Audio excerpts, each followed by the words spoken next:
খাগড়াছড়ি আসনের সাবেক এমপি ও জেলা বিএনপি সভাপতি ওয়াদুদ ভূঁইয়াকে আগামী জাতীয় সংসদ নির্বাচনে সংসদ সদস্য হিসেবে নির্বাচিত করার লক্ষ্যে খাগড়াছড়ির মানিকছড়ি উপজেলার বাটনাতলী ইউনিয়নের ৪, ৫ ও ৬ নং ওয়ার্ড বিএনপির উদ্যোগে সাংগঠনিক আলোচনা সভা অনুষ্ঠিত হয়েছে।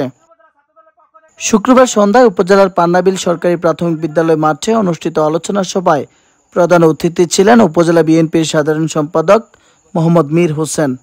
বাটনাতলী ইউনিয়ন ছাত্রদলের সভাপতি মোহাম্মদ আলীর সঞ্চালনায় ও ওয়ার্ড বিএনপির সভাপতি আব্দুল মালেকের সভাপতিত্বে অনুষ্ঠিত সভায় বিশেষ অতিথির বক্তব্য রাখেন উপজেলা বিএনপির সিনিয়র সহসভাপতি মোহাম্মদ আরব আলী, সাংগঠনিক সম্পাদক মোহাম্মদ নুরুজ্জামান মাস্টার, উপজেলা যুবদলের যুগ্ম আহ্বায়ক মোহাম্মদ জাহাঙ্গীর হোসেন, সদস্য সচিব মহিউদ্দিন কিশোর, উপজেলা স্বেচ্ছাসেবক দলের সদস্য সচিব মোহাম্মদ ইকবাল হোসেন, ইউনিয়ন যুবদলের আহ্বায়ক আব্দুল মান্নান, উপজেলা ছাত্র দলের যুগ্ম আহ্বায়ক মোহাম্মদ মনির হোসেন, ওয়ার্ড যুবদলের সভাপতি মোহাম্মদ নাসির আলম ও ওয়ার্ড ছাত্র দলের সভাপতি মোহাম্মদ শফিকুর রহমান।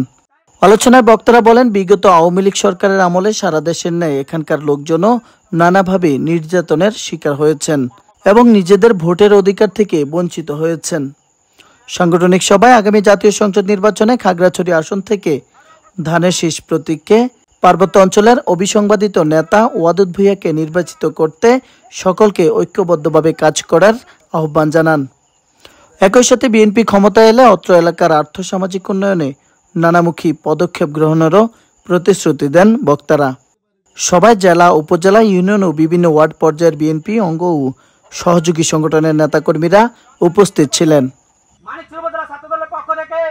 টেক্সট রিপোর্ট, মানিকছড়ি বার্তা।